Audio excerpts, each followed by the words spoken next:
Radio Publique Africaine.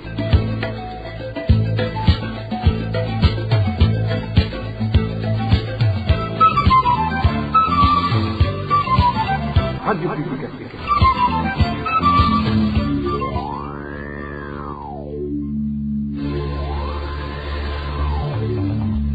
C'est le moment de suivre le journal parlé en français. À la présentation, Inès Gakiza. Merci d'être au rendez-vous. Bonsoir et bienvenue à ce journal dont voici le sommaire. Une partie du don d'Ori donné par la Chine a été offerte par la première dame à une fondation de la Guinée équatoriale. Dans ce journal, vous le suivrez. Plus de 65 assassinats en 3 mois, des assassinats commis sur 3/4 du territoire national. Et enfin, le site de l'ancien marché central de Bujumbura transformé en dépotoir. Une odeur très nauséabonde dérange les passants. Voilà pour le sommaire. Encore une fois, bonsoir et bienvenue, je viens de vous le dire. Le riz livré par la première dame du Burundi, Angeline Ndayubara, mercredi, était finalement destiné à la Guinée équatoriale. Ce riz prélevé de l'aide octroyée au Burundi par la Chine pesait 25 tonnes. Émile Nivasumba. C'était au total 25 tonnes. Le riz embarqué par l'avion cargo militaire de la Guinée équatoriale mercredi à l'aéroport international Melchior Ndadaye. Le site web du gouvernement équato-guinéen confirme la réception de 25 tonnes de riz comme don de la première dame du Burundi, Angeline Ndayubara, pour soutenir les activités socio-humanitaires de la fondation de son homologue de la Guinée équatoriale, Constancia Mangensoué Okomo. Nos sources à Bujumbura indiquent de leur côté que ce riz a été retiré du don de 910 tonnes octroyé au Burundi par la Chine et qui est géré par la première dame de ces stocks de l'aide chinoise. Nos sources signalent également que 5 tonnes ont été prélevées et déployées par voie routière en République démocratique du Congo via la commune Buganda de la province Cibitoke pour ravitailler les contingents burundais. 2 tonnes de riz ont également été distribuées à la population selon les mêmes sources, même si les autorités équato-guinéennes affirment que les 25 tonnes de riz constituent un don. Certaines sources de la RPA indiquent qu'Angeline Ndayubara Ndayishimiye leur aurait vendu ce riz. Merci Emile Nivasumba et plus de 700 policiers viennent de passer 6 mois sans percevoir de salaire. Ces policiers ont été renvoyés à la fin de l'année dernière avant l'âge de la retraite. Jusqu'à présent, ils ne reçoivent rien. Marie-Ange Ilakodze. Ces policiers étaient affectés dans différentes provinces du pays. Ils étaient de la catégorie hommes de troupe. Ils n'ont pas été rémunérés depuis octobre de l'an dernier 2022. Comme il l'indique, leurs salaires ont été stoppés alors qu'ils étaient toujours en fonction. Ils se sont adressés à la direction générale de la police qui leur avait promis de corriger l'erreur. Ils sont allés vérifier sur leur compte, ils n'avaient rien. Là, ils ont pensé que c'était peut-être une erreur. À la fin de novembre, ils n'ont pas aussi été rémunérés. C'est là qu'ils se sont résolus d'aller demander à la direction générale de la police. Là-bas, ils ont vérifié dans leur système et ont vu que ça concernait tous les policiers nés en 1977 et en 1978. Ils leur ont dit de retourner à leur poste, qu'ils allaient régler le problème. La promesse n'a pas été tenue. Ces policiers sont retournés en grand nombre cette fois-ci à la direction générale de la police. À leur grande surprise, on leur a annoncé la fin de leur carrière. La deuxième fois, ils sont allés nombreux à la direction générale de la police. Ils leur ont dit de rentrer chez eux, qu'ils s'en occuperont et leur appelleront pour la régularisation. Ces policiers ont été surpris de se voir renvoyés alors qu'ils n'ont pas encore atteint l'âge de la retraite. Certains avaient encore 1 année à travailler et d'autres 2 ans. Puis encore, ils disent avoir été renvoyés sans aucun document. Ils n'ont reçu que la décharge à la remise de la tenue et armes de fonction. Ces policiers demandent les salaires des derniers mois qu'ils ont prestés et de savoir le motif de leur renvoi. S'ils ont été mis à la retraite, que la pension de retraite leur soit octroyée. RPA. Poursuivons ce journal avec la page sécurité. La rédaction de la RPA a pu répertorier 68 personnes assassinées au cours de ce premier trimestre de l'année 2023. Ces assassinats ont été commis dans 15 provinces du pays. Parmi les victimes, 10 femmes et 10 enfants. Josiane Mozaneza. Au cours de ce premier trimestre, au moins 13 personnes ont été assassinées dans la seule province de Cibitoke, qui est classée premier de cette liste. En seconde position vient la province Cibitoke qui compte 10 cas d'assassinat, suivi de la mairie de Bujumbura qui totalise, elle, 9 meurtres connus de la RPA. En province Kirundo, nous avons pu répertorier 7 cas d'assassinat, tandis que dans les provinces de Rumonge et Ngozi, 5 personnes ont été tuées dans chacune d'entre elles. Au moment où les provinces de Bururi et Muyinga ont enregistré 4 cas d'assassinat chacune, la province Makamba compte 3 meurtres, Kayanza et Bujumbura 2 chacune, et quant aux provinces Muramvya, Ruyigi, Bubanza et Karusi, l'on dénombre une personne tuée dans chacune d'entre elles. Certaines de ces 68 victimes ont été tuées à la machette, d'autres égorgées. Vous saurez que parmi ces victimes, 10 étaient des enfants mineurs et 10 des femmes, et dans les 2 catégories, certaines femmes et filles ont d'abord été abusées sexuellement par leurs bourreaux avant d'être exécutées. Et en droit de l'homme, le citoyen Vital Litararenga, qui a été chassé de chez lui par les Imbonerakure de la commune Nega en province Kirundo, suite à la découverte de pierres précieuses dans son domaine, devrait être indemnisé, installé dans un autre endroit conformément à la loi. Propos d'un juriste et défenseur des droits de l'homme. Yves Runyagu déplore l'utilisation des jeunes Imbonerakure dans les affaires de l'État jusqu'à remplacer les forces de l'ordre. Suivez plutôt Maître Yves Runyagu.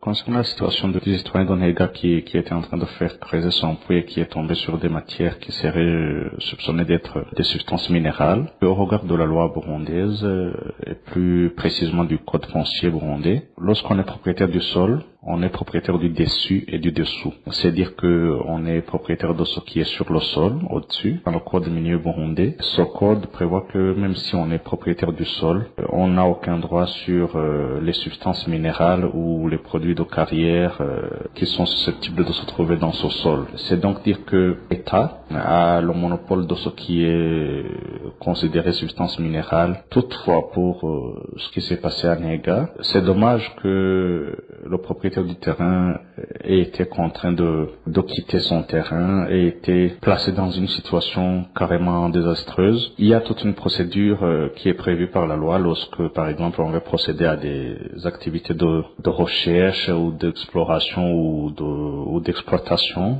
de ces substances. Toute une procédure qui est prévue pour une expropriation pour cause d'utilité publique.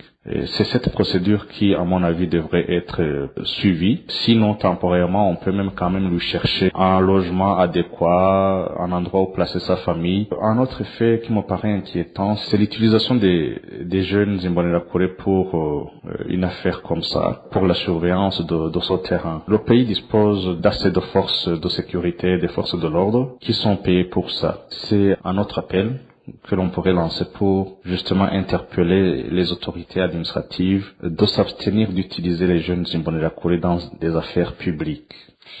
Les personnes vivant dans les environs de l'usine Buseko en province Cibitoke demandent avec insistance la délocalisation de cette usine. Ces personnes indiquent que les vibrations de la terre causées par les grosses machines de l'usine ont déjà suscité pas mal de conséquences.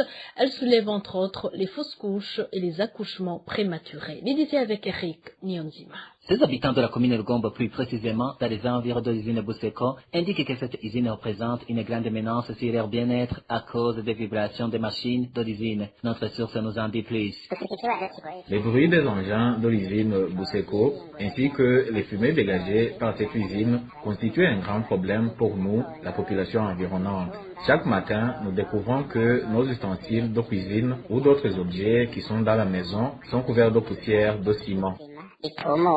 Ces fumées et ces vibrations, poursuit notre source, ont déjà produit leurs effets. Les femmes enceintes mettent quelquefois au monde prématurément et dans les pires des cas font de fausses couches. Il se remarque des maladies respiratoires, des femmes qui avortent, des femmes qui accouchent prématurément, ainsi que des enfants qui naissent avec un handicap à cause de cette usine. Ces habitants affirment que cette question est vieille depuis de 6 ans. Ils ont toujours crié haut et fort, mais personne ne bouge le petit doigt. Le premier ministre Jevin de Yakovucha leur avait promis de prendre en main la question il y a plus de 6 mois, mais jusqu'à là, rien n'a été fait. Il leur demande de leur venir en aide dans le but de protéger ces familles qui vivent le danger. Nous demandons au Premier ministre, lui qui nous a rassurés en affirmant qu'il a pris en main la question, d'y travailler vraiment. Comme ça, les habitants vivant dans les environs de l'usine pourront prendre du souffle parce que nous sommes fatigués. Que le ministre puisse entendre nos lamentations et nous aider pour que ce problème de l'usine Buseko puisse enfin être résolu. Contacté par la rédaction de la RPA, à ce propos, le Premier ministre Jevin de Yakovucha n'a pas décroché son téléphone. RPA. Grogne des habitants de la ville de Bujumbura au sujet du non-respect des prix du sucre par les commerçants. Certains commerçants vont même à le majorer de plus de 1000 francs par rapport au prix officiel, déclarent les habitants de la capitale économique qui demandent l'intervention des administratifs pour faire respecter ces prix. Le point avec Eloge Divin, Remesha.